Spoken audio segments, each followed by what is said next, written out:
பசுமாடு வளர்ப்பு மற்றும் பராமரிப்பு பேயன்குழி பி. செல்வன் அவர்களுடன் நேர்முகம் கேட்கலாம். குமரி மாவட்டத்தில் பார்த்தீங்கன்னா, அதாவது பசுமாட்டிலேருந்து கிடைக்கக்கூடிய பால் விற்பனை பண்ணுறாங்க. அது மட்டும் இல்லாமல் அதுலேருந்து கிடைக்கக்கூடிய சாணத்தை வந்து மதிப்பு கூட்டி கூட விற்பனை பண்ணிட்டு இருக்காங்க. அந்த வகையில் இப்போ ரொம்ப வருடங்களாக பசுமாடு வளர்ப்பு பண்ணிட்டு இருக்கீங்க அப்படின்னு கேள்விப்பட்டோம். நீங்கள் எத்தனை வருஷமாக பசுமாடு வளர்க்குறீங்க? சுமார் 5 வருஷமாட்டு பசுமாடு வளர்த்துட்டு இருக்கோம்.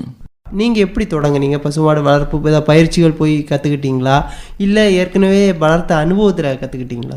ஏற்கனவே வளர்த்த அனுபவத்தை வச்சு தான் பசுமாடு வளர்த்தது. இதுக்கு வேண்டி வேறு பயிற்சிக்கு ஒன்றும் போனதில்லை. முறையான கால்நடை டாக்டர்கள்ட்ட கேட்டு அதன்படி வளர்க்க தொடங்கினது தான். முதல்ல எத்தனை மாடு வாங்கி வளர்த்தீங்க? முதல்ல ஒரு மாடு தொடங்கினேன். இப்போ 10-12 மாடு இருக்குது. சரி, என்ன ரகம் வளர்த்துட்ருக்கீங்க? எல்லாம் கைச்சாப்பு மாடுகளும் இன்னும் சிந்து அதுபோல் உள்ள பசுக்களும். ஆரம்ப காலகட்டங்களில் கொத்த வேலைக்கு போயிட்டு இருந்தேன். திரும்ப பசுமாடு 1-2 வளர்க்க தொடங்கி அதில் கிடைக்க லாபத்தினால திரும்ப அதையே கொஞ்சம் முழு நேர தொழிலாட்டு நடத்தலான்னு உள்ள ஐடியாவில் வந்திருக்கேன். இப்போ 10-12 மாடுகள் இருக்குது.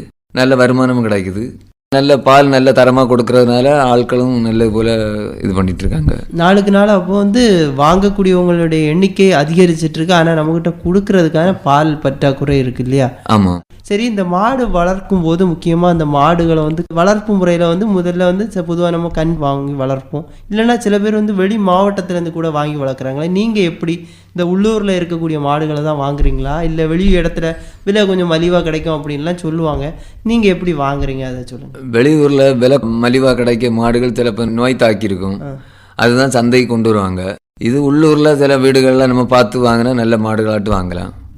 சரி, இப்போ ஒரு மாடை பார்த்துட்டீங்க, இந்த மாடை வாங்க போகிறேன் அப்படின்னு முடிவு பண்ணியாச்சு. அந்த மாடை வந்து பார்க்கும்போது என்னென்ன உடல் வாக பொறுத்தா இருக்கட்டும், எப்படி அதை பார்த்து வாங்குவீங்க? ஒரு நல்ல மாடு அப்படிங்கிறத எப்படி கண்டுபிடிப்பீங்க? நல்ல மாடுன்னா கொம்பு, உடல் வாகு இதெல்லாம் வச்சு கண்டுபிடிக்கலாம். பல்ல பார்த்து வாங்குவாங்க அப்படின்னு சொல்லுவாங்க. அது பல்லு பார்த்து வாங்க. பல்லு 2 பல்லு 4 பல்லு 6 பல்லு வரை சொல்லுவாங்க.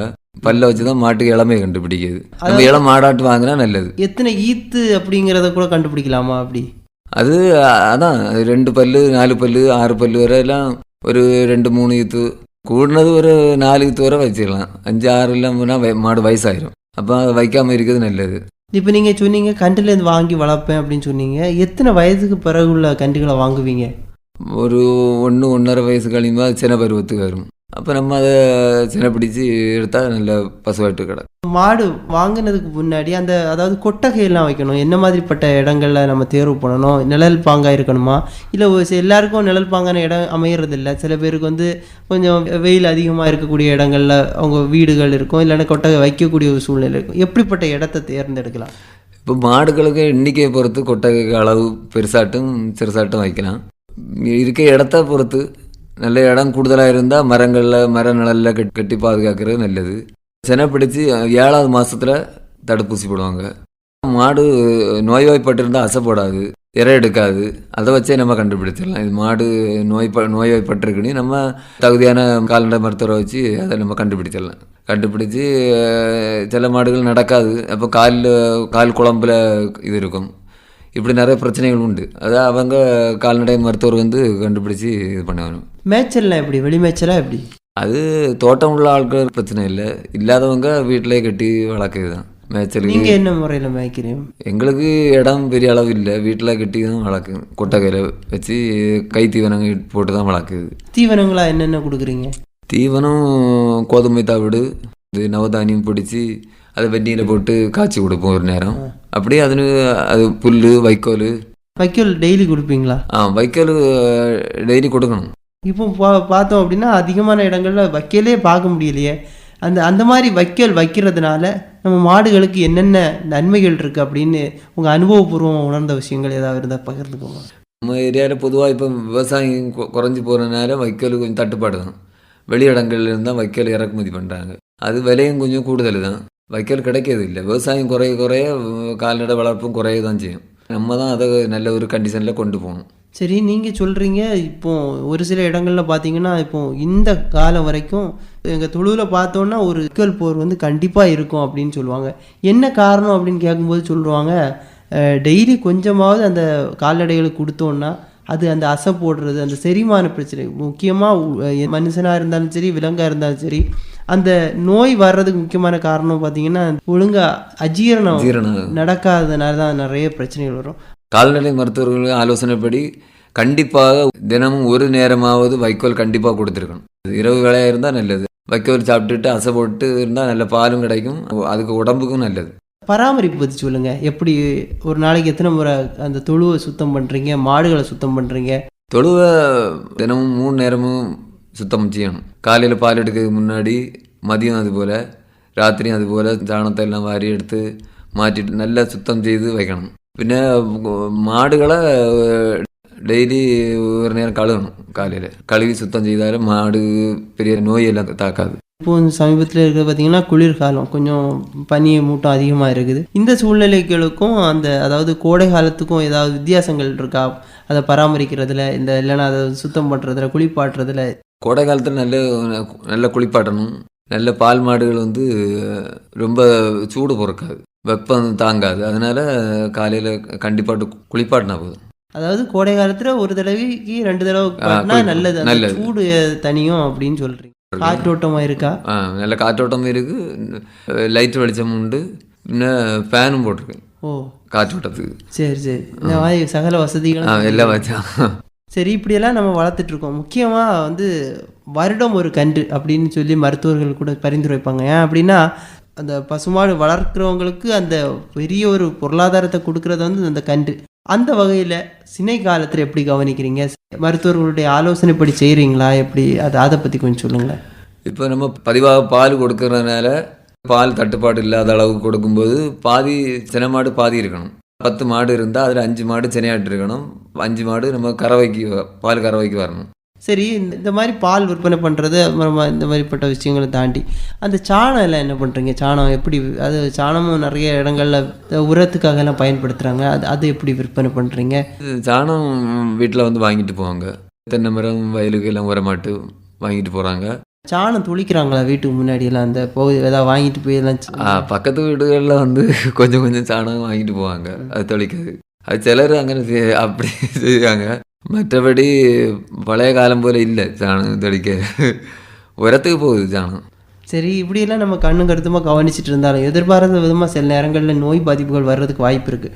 அதுக்கு குறிப்பாக அந்த கால்நடை மருத்துவர்களுடைய ஆலோசனை ரொம்ப முக்கியம். அந்த மாதிரி நீங்கள் குறிப்பிட்ட காலகட்டத்துக்கு ஒரு தடவையோ, இல்லைன்னா 6 மாதத்துக்கு ஒரு தடவையோ, இல்லைன்னா 1 வருடத்துக்கு ஒரு தடவையோ கால்நடை மருத்துவர்களுடைய ஆலோசனைகள் கேட்குறது உண்டா? ஆமாம், அது உண்டு. நமக்கு பதிவாட்டு ஒரு கால்நடை மருத்துவரை ஆலோசனை கேட்டு தான் எல்லாம் செய்யுது. எதுவும் உண்டுன்னா அவர் உடனே பார்ப்பார் மாடு. சினை கால கவனிப்பு பற்றி சொல்லுங்கள். சினை காலத்தில் கொடுக்க வேண்டிய உணவுகள், சாதாரணமாக கொடுக்குற உணவுகள் போதுமா, இல்லை அதிகமாக தேவைப்படுமா, இல்லைன்னா மாற்று உணவுகள் கொடுக்க வேண்டிய இருக்குமா? சினை காலத்தில் ஆரம்பத்தில் நம்ம பதிவாக கொடுக்க உணவு கொடுத்தா போதும். தவிடு, கொதம்பு தவிடு, சரி, இது போல உள்ள சாதனங்கள் கொடுத்தா போதும். 7 மாதம் கழியும் போது பருத்தி கொட்டை எல்லாம். கறவை எப்போ நிப்பாட்டுவீங்க? எத்தனை மாதத்துக்கு பிறகு? 6 மாதம் முடியும் போது கறவை நிப்பாட்டிடணும். இப்போ எருவு மாடுகளை பார்த்தீங்கன்னா அது தானாகவே நிப்பாட்டிடும். ஆனால் பசு மாடுகள் தன்னிட்ட என்ன எல்லாம் இருக்கும் எல்லாத்தையும் அப்படி கொடுக்குற பண்பு அந்த பசு மாடுகளுக்கு இருக்குது அப்படின்னு சொல்லுவாங்க. அந்த மாதிரி நம்ம கறக்க கொடுக்கும். ஆனால் அதுக்கு போஷாக்கு இல்லாமல் போயிடும், ஆரோக்கியத்தை அது அடுத்த குட்டி போடும்போது அது பிரச்சனை ஆயிரும். பிரசவத்துக்கு எல்லாம் கஷ்டம் ஆயிரும். அதுக்கு உடம்புல ஹெல்த் இருக்காது. அதனால 6 மாதம் முடியும் போது பால் நிப்பாட்டிடும். சரி, அந்த மாதிரி நேரங்களில் பார்த்தீங்கன்னா அந்த மடி நோயெல்லாம் வரும் அப்படின்னு சொல்லுவாங்க. ஏன்னா பால் தொடர்ச்சியாக கறந்துட்டு இருந்தோம், திடீர்னு கட்டினதுனால அதனால கூட பிரச்சனைகள் வரும் அப்படின்னு சொல்லுவாங்க. அதை உடனே நிறுத்தக்கூடாது. ஆரம்பத்தில் இப்போ 2 நேரம் நம்ம கறவையை 1 நேரம் கறக்கணும். இன்னும் 2 நாள் கழிச்சு 2 நாளுக்கு ஒருக்கா கறக்கணும். அப்படி கறந்து வேஸ்ட்டாக உள்ளதை தூர விட்டுறாப்போம். 1 நேரம் கறக்கிறது எடுக்கல, 2 நாள் கழிச்சு 2 நாளுக்கு ஒருக்கா கறக்கிறது அப்படி கறந்து தூர விட்டுறோம். அப்படி 2 நாளுக்கு 2-3 தடவை எடுக்கும்போது அது நின்றோம். இத்தனை தூரம் கறந்துட்டு இருக்கீங்க, எதிர்பாராத விதமாக ஏதோ வெளியூருக்கு போனோம், இல்லைன்னா ஒரு அவசர வீட்டுக்கு போகிறீங்க அப்படின்னா அந்த நேரங்களில் கறவைக்காக வேறு ஏதாவது ஆட்கள் வச்சுருக்கீங்களா? இல்லை வீட்டில் உள்ளவங்களே கொஞ்சம் அட்ஜஸ்ட் பண்ணி செஞ்சுருவாங்களா? வீட்டில் உள்ளவங்களே அங்கே 2 பேரும், நானும் மனைவியும் இதை செய்துட்டு இருக்கோம். நான் வெளியூருக்கு போனால் அவங்க பார்ப்பாங்க.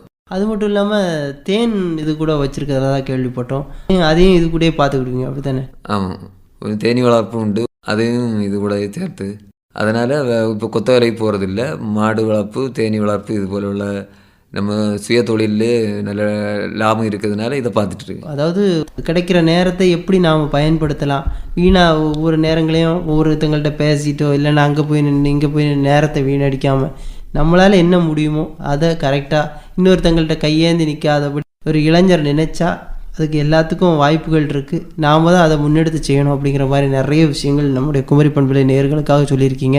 நிறைவாக பசுமாடு வளர்க்குறவங்களுக்கு ஒரு கால்நடை வளர்ப்பாளராக என்ன சொல்லலான்னு நினைக்கிறீங்க?